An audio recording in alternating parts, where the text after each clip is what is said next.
नमस्कार दोस्तों, मैं सोनम जैन। आप सभी देख रहे हैं एस जे सोनम चैनल पर। आप सभी का स्वागत है। दोस्तों, आज की कहानी है चतुर चालाक ननंद।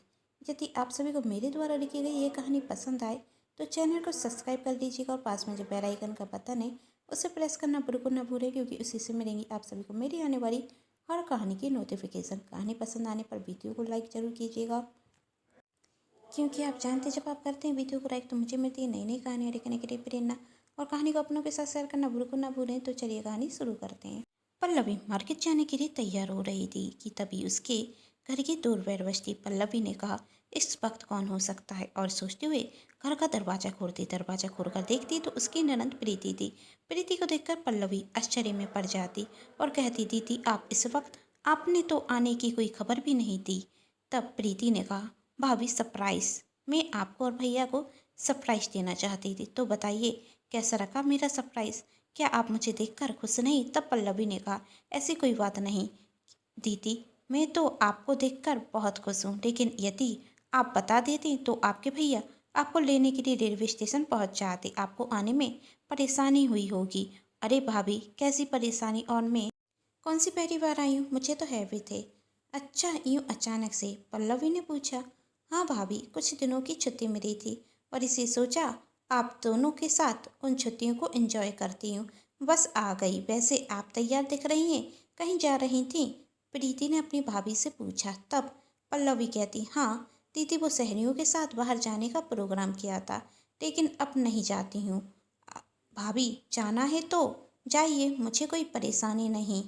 प्रीति कहती, वैसे भी मैं तो 1 महीने के लिए आई हूँ, तो बाद में हम बहुत सी बातें कर लेंगे। आप अपना प्रोग्राम मेरी वजह से कैंसिल मत कीजिए। सच में दीदी आपको कोई परेशानी नहीं? पल्लवी ने कहा, अरे नहीं भाभी, मुझे क्या परेशानी हो सकती है? भाभी, भैया नहीं दिख रहे हैं।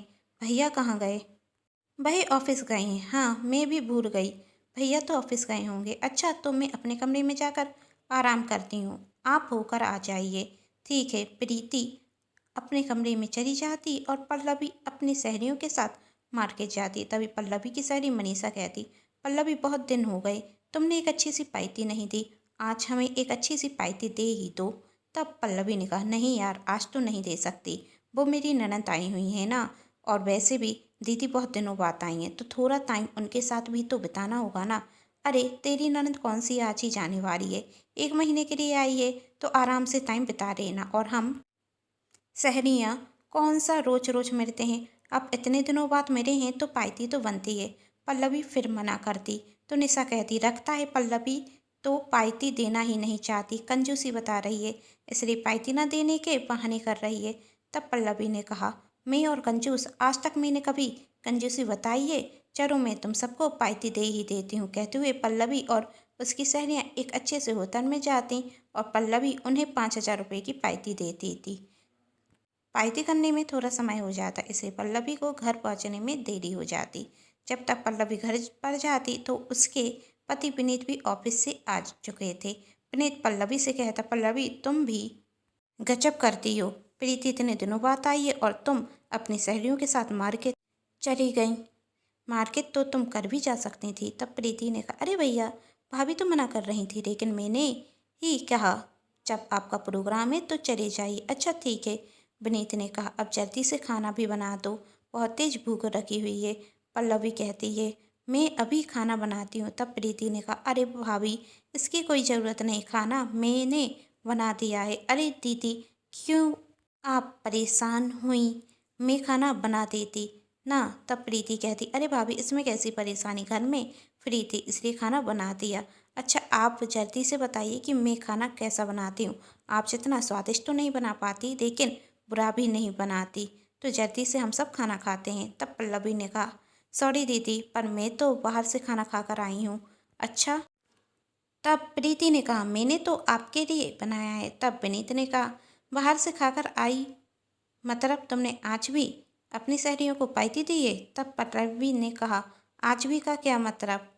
बहुत दिनों से मैंने अपनी सहेलियों को पाइती नहीं दी थी, तो वही सब कह रही थी कि पल्लवी बहुत दिन हो गए तो उन्हें पाइती नहीं थी इसलिए दे दी। तब विनीत ने गुस्से में कहा, बहुत दिन? पूरा 1 महीना नहीं हुआ होगा तुमने अपनी सहेलियों को पाइती दी है। हर महीने तुम्हारी सहेलियाँ कोई ना कोई बहाना बनाकर तुमसे पाइती दे देती हैं और तुम पैसे बर्बाद करती रहती हो। बताओ आज कितने रुपए खर्च कर कर आई हो तुम अपनी सहेलियों पर। इस पर पल्लवी कहती, आपको तो हमेशा मुझसे परेशानी ही रहती है। तब विनीत ने कहा, कम से कम 5 से 10 हज़ार तो तुमने खर्च किए होंगे। तब पल्लवी कहती, सिर्फ 5 हज़ार की पाइती दी है। सिर्फ 5 हज़ार, 5 हज़ार रुपये की तुम्हारी नज़रों में कोई कीमत ही नहीं, विनीत ने गुस्से में कहा। तब पल्लवी कहती, तो क्या करती मैं? क्या सिर्फ 5 हज़ार के लिए अपनी बेइज्जती करा देती? मेरी सहेलियां कह रही थी कि मैं कंजूस हो गई हूँ और अपनी सहेलियों की खुशी के लिए उन्हें एक पाइती देती तो क्या चला गया? थोड़े पैसे खर्च करती है तो आपको क्या परेशानी हो गई? तब विनीत ने कहा, यदि किसी अच्छे काम में पैसे खर्च कर तो परेशानी नहीं होती। तुम्हारी सहेलियां तुम्हारे इस व्यवहार का फायदा उठा रही हैं। तुमसे थोड़ा दिया कि तुम कंजूस हो तो तुमने उन्हें पाइती दे दी। तुम्हारी सहेलियों को तो सिर्फ पाइती से मतलब है। यदि तुमने पाइती देना छोड़ दिया ना तो वह तुमसे मतलब भी ना रखें। आप तो रहने दीजिए, पल्लवी ने कहा। तभी प्रीति कहती, अरे भैया भाभी आप दोनों क्या कर रहे हैं? अभी छोड़िए ये सब बातें, जल्दी से खाना खाते हैं। मुझे तो बहुत तेज भूख लग रही है। देखो प्रीति, बात को मत बदलो। तुम अपनी भाभी को नहीं जानती। अभी 2 महीने पहले तुम्हारी भाभी की सहेली निशा का जन्मदिन था तो जानती हो तुम्हारी भाभी की सहेली निशा ने क्या कहा? आज मेरा जन्मदिन है तो इस खुशी में पाइती नहीं देगी पल्लवी? तो पल्लवी ने निशा और अपनी बाकी की सभी सहेलियों को पाइती दे दी, वह भी पूरे 7 हज़ार रुपये खर्च कर कर। अब तुम ही बताओ इसमें क्या समझदारी हुई? तब प्रीति ने कहा, वैसे भाभी भैया सच कह रहे हैं। आपको अपनी सहेलियों से बचकर रहना चाहिए जो सिर्फ पैसों के लिए ही मतलब रखती हैं। ऐसे मतलबी लोगों से दोस्ती क्या दुश्मनी भी ना करो तो ही अच्छा। इस पर पल्लवी को गुस्सा आता और वह कहती, तुम दोनों बहन भाई एक साथ होकर मुझे बातें सुना रहे हो। मुझे अब तुम दोनों से बात ही नहीं करनी। कहकर पल्लवी गुस्से में अपने कमरे में चली जाती। प्रीति कहती, अरे भाभी आप तो बुरा मान गई, हमारी बात तो सुनिए। लेकिन पल्लवी नहीं रुकती। तब विनीत कहता, रहने दो, उसका तो हर बार का है। जब भी मना करता हूँ बस इसी तरह रूठ कर बता देती है। चलो तुम मुझे खाना परस दो और तुम भी खा लो, भूख लग रही होगी ना। वही तो खाना खाकर आई है तो उससे क्या चिंता होगी। अरे भैया इतना गुस्सा भी अच्छा नहीं, प्रीति ने अपने भैया को समझाते हुए कहा। तब विनीत कहता, गुस्सा मैं भी पल्लवी पर नहीं करना चाहता। जानता हूँ वह बहुत अच्छी है और मेरा ख्याल भी रखती है, लेकिन मैं उसे उसकी सहेलियों की असलियत बताना चाहता हूँ। सिर्फ उसकी सहेलियाँ मतलबी हैं और जिस दिन पल्लवी को इस सच के बारे में पता चलेगा तो सबसे ज़्यादा बुरा उसे ही लगेगा। और मैं यही चाहता हूँ कि उसे असलियत जल्दी से जल्दी पता चल जाए, क्योंकि जितनी देर होगी उसे उतनी ही तकलीफ होगी।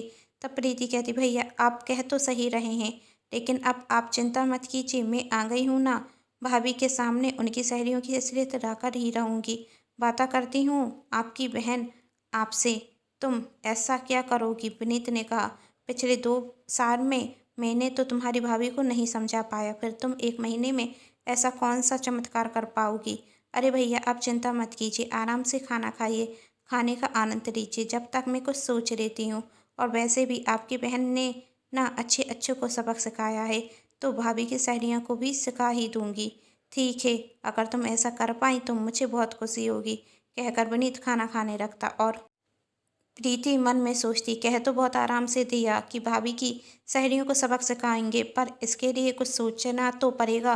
प्रीति कुछ सोचती हुए खाना खाती और पल्लवी अपने कमरे में अपनी सहेली निशा से बात करती और उसे सब कुछ सच सच बता देती। तब निशा पल्लवी से कहती, अरे पल्लवी मुझे तो लगता है तेरी ननद बहुत चतुर और चालाक है। देख आते ही साथ ही तेरी और तेरे पति की लड़ाई कराती ना। नहीं नहीं ऐसी बात नहीं है, पल्लवी ने कहा। दीदी तो मेरे और इनके बारे में हमेशा अच्छा ही सोचती हैं। दीदी तो लड़ाई शांत कराना चाहती थी, लेकिन वही लड़ाई बढ़ गई है ना।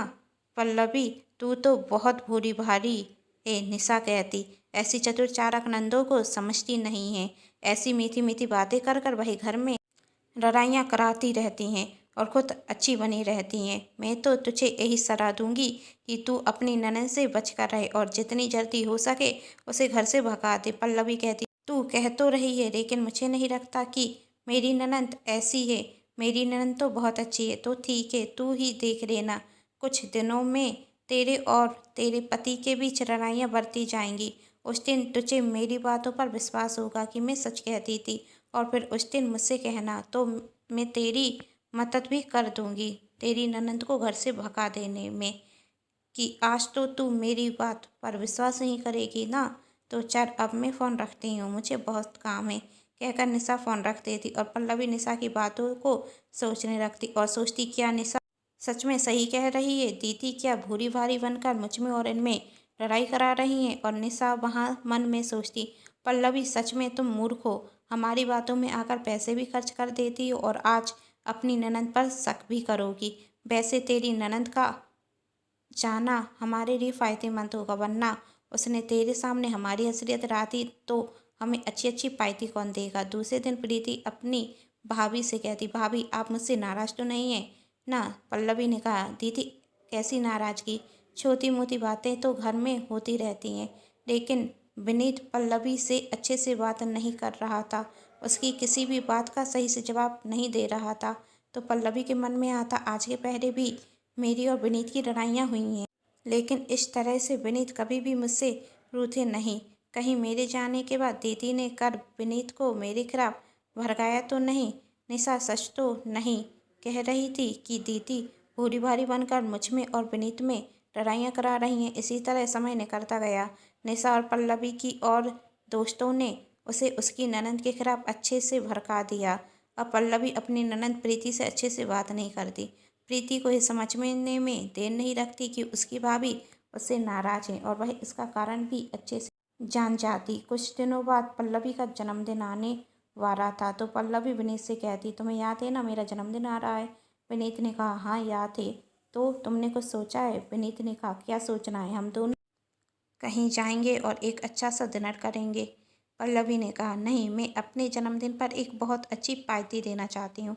वैसे भी मेरी सहेलियाँ कह रही कि मुझे अपने जन्मदिन पर एक अच्छी पार्टी देनी चाहिए। तब विनीत ने कहा, तुमने फिर अपनी सहेलियों का नाम लिया? मुझे तुम्हारी सहेलियों का नाम तक पसंद नहीं। कितनी बार कहूँ, तुम्हारी सहेलियाँ लालची और स्वार्थी हैं। तब विनीत कहता, तुम्हारी सहेलियों का जन्मदिन आता है तो भी तुम पार्टी देती हो और अपने जन्मदिन पर भी तुम अपनी सहेलियों को पार्टी दोगी? तब पल्लवी ने कहा, अब मेरा जन्मदिन है तो मेरी सहेलियाँ मुझसे पार्टी मांग रही हैं, इसमें गलत क्या है? विनीत, तुमसे तो बात करना ही बेकार है, कहकर गुस्से में अपने ऑफिस चला जाता और प्रीति अपनी भाभी से कहती, भाभी आप अपनी सहेलियों को ही क्यों नहीं बुला लेती? वही आपको बता देंगी कि आपको अपने जन्मदिन पर करना क्या चाहिए। मैं तो कहती हूँ आप अभी अपनी सहेलियों को फ़ोन कर कर बुला ही लीजिए। तब पल्लवी कहती, हाँ बुला लेती हूँ, वैसे भी मेरी सहेलियों को ही मेरी ज़्यादा परवाह है, बाकी सब तो दिखावा करते हैं कि उन्हें मेरी परवाह है। पल्लवी ने प्रीति को ताना देते हुए कहा। प्रीति समझ जाती कि उसकी भाभी उसे ताना दे रही है, लेकिन वह उनकी बातों का बुरा नहीं मानती और मन में सोचती, भाभी आपकी सहेलियों ने मेरे प्रति बहुत करबाद भर दी है, लेकिन आज मैं आपकी सहेलियों का असली चेहरा आपके सामने लाकर ही रहूँगी। तभी पल्लवी अपनी सहेलियों को फ़ोन करती है और कहती, तुम सबको तो पता ही है कुछ दिनों बाद मेरा जन्मदिन है, तो क्यों ना तुम सब मेरे घर पर आकर मेरी मदद करो कि मैं जन्मदिन पर क्या क्या करूं, कैसी पार्टी दूं। पल्लवी की सहेलियां उसके घर आती और सभी पल्लवी को अपनी अपनी तरफ से आइडिया देने लगती। मनीषा कहती, पल्लवी तू एक बड़े से होटल में पार्टी दे। तभी पल्लवी कहती, मेरे पति इसके लिए कभी तैयार नहीं होंगे। तभी दूसरी सहेली ने कहा, अरे पल्लवी तेरे हस्बैंड कितना कमाते हैं फिर भी कंजूसी क्यों करती है? पल्लवी ने कहा, वही कहते हैं कि पैसे काम की जगह खर्च करो तो अच्छी बात है, इन सब चीज़ों में उन्हें पैसे खर्च करना बेकार लगता है। तभी पल्लवी की एक और सहेली कहती, अच्छा तेरा जन्मदिन है तो पैसे फिजूल में खर्च हो रहे हैं और अपनी बहन की पढ़ाई के लिए इतना पैसा खर्च करते हैं, उसमें उन्हें कोई परेशानी नहीं होती। यह पति ना ऐसे ही होते हैं, इन्हें पत्नियों की खुशी से कोई परवाह ही नहीं होती। इस पर प्रीति को बहुत गुस्सा आता, लेकिन वह अभी भी शांत ही थी। फिर निशा कहती, अच्छा पल्लवी तो तू एक काम कर, किसी सस्ती होटल में पार्टी देते। अब जन्मदिन तेरा है तो तुझे पार्टी तो देनी ही चाहिए। हम सब दोस्त बिना पार्टी के तो मानेंगे नहीं, चाहे तू घर पर दे या किसी होटल में। तभी प्रीति कहती, सच कहा निशा भाभी आपने, आप सभी की सहेली का जन्मदिन है तो पार्टी तो आप सभी जरूर करेंगी, क्योंकि आप सभी को अपनी सहेली के जन्मदिन की खुशी है। लेकिन मैं सोच रही हूँ कि पार्टी भाभी क्यों दे, आप सभी क्यों नहीं देती? जैसे निशा भाभी के जन्मदिन पर मेरी भाभी ने निशा भाभी और आप सभी को पार्टी दी थी, उसी तरह निशा भाभी आपको भी भाभी के जन्मदिन पर भाभी को और अपनी सहेलियों को पार्टी देनी चाहिए। तब निशा कहती, कैसी बात कर रही है तू? जन्मदिन तो पल्लवी का है तो पार्टी भी पल्लवी देगी। तब प्रीति ने कहा, यह क्या बात हुई निशा भाभी, जब जन्मदिन आपका था तो पल्लवी भाभी ने आपको और सभी सहेलियों को पार्टी दी थी। अब पार्टी तो आपको ही देनी चाहिए। निशा पल्लवी की और सहेलियों से पूछती, आप सभी ही बताइए, क्या मैं गलत कह रही हूँ? सभी सहेलियों ने मन में सोचा, हमें तो सिर्फ पार्टी से मतलब है, चाहे वही पल्लवी दे या निशा। तो सबने एक ही बात कही, हाँ निशा, वैसे प्रीति कह तो सही रही है। तब निशा गुस्से में कहती, तुम सब तो हो ही स्वार्थी, तुम सबको तो सिर्फ पार्टी से मतलब है। अभी तक पल्लवी के पैसे पार्टी के नाम पर लुटाती रही हो, तो अब मेरे पैसे रुतवाना चाहती हो। लेकिन मैं पल्लवी की तरह मूर्ख नहीं हूँ कि तुम सबकी बातों में आकर पार्टी देती रहूं। पल्लवी को बहुत बुरा लगता। तभी प्रीति पल्लवी की और सहेलियों से कहती, निशा भाभी तो स्वार्थी हैं, लेकिन आप सभी तो भाभी की अच्छी दोस्त हैं। आप सभी को उनके जन्मदिन पर पार्टी देनी चाहिए। सभी मिलकर पार्टी देंगे तो पैसे भी कम खर्च होंगे। तभी और सहेलियां मन में सोचती, हम पार्टी लेने आए हैं, पैसे खर्च करने नहीं। और मनीषा कहती, प्रीति निशा सच कह रही हैं, हम मूर्ख नहीं कि पल्लवी के जन्मदिन पर पार्टी दें। हम तो पल्लवी से दोस्ती भी इसलिए किए हैं क्योंकि इसे बातों में फंसाकर पार्टी देना बहुत आसान है। जब चाहें जितने चाहें उससे पैसे खर्च करा सकते हैं, लेकिन हम सभी इतने मूर्ख नहीं कि तुम्हारी बातों में आकर पैसे खर्च करते। मेघा, ऋतु, वर्षा, नंदिनी, अंजलि, पल्लवी की सभी सहेलियां एक ही बात कहती हैं कि हम पल्लवी की तरह मूर्ख नहीं हैं। आज अपनी सहेलियों का सच जानकर पल्लवी को बहुत बुरा लगता है। उसकी सारी सहेलियां वहां से चली जाती। तब प्रीति कहती, भाभी मैं आपको दुखी करना नहीं चाहती थी, लेकिन आपको अपनी सभी सहेलियों की असलियत जानना जरूरी हो गई थी। तब पल्लवी ने कहा, थैंक यू दीदी, आपकी वजह से आज मैं अपनी स्वार्थी और लालची सहेलियों का असली चेहरा देख पाई और आपको भी समझ पाई। मेरी सहेलियों ने तो आपके प्रति भी मुझे भड़काया और मुझे लगने लगा कि आप बहुत चतुर चालाक हैं और मेरी और इनकी लड़ाई करा रही हैं, लेकिन आप तो बहुत अच्छी हैं। अब जिसके पास इतनी अच्छी ननद हो तो उसे इन लालची और स्वार्थी सहेलियों के लिए दुखी होने की कोई ज़रूरत नहीं, कहकर पल्लवी प्रीति को गले से लगा लेती। तभी विनीत वहां आता और कहता, अच्छा हुआ पल्लवी, तुम्हें आखिरकार अपनी सहेलियों की असलियत समझ में आई और अपनी गलती का एहसास हुआ। और प्रीति, तुम्हारा बहुत बहुत शुक्रिया। जो काम मैं 2 वर्ष में नहीं कर पाया वह तुमने 1 महीने के अंदर ही कर दिया।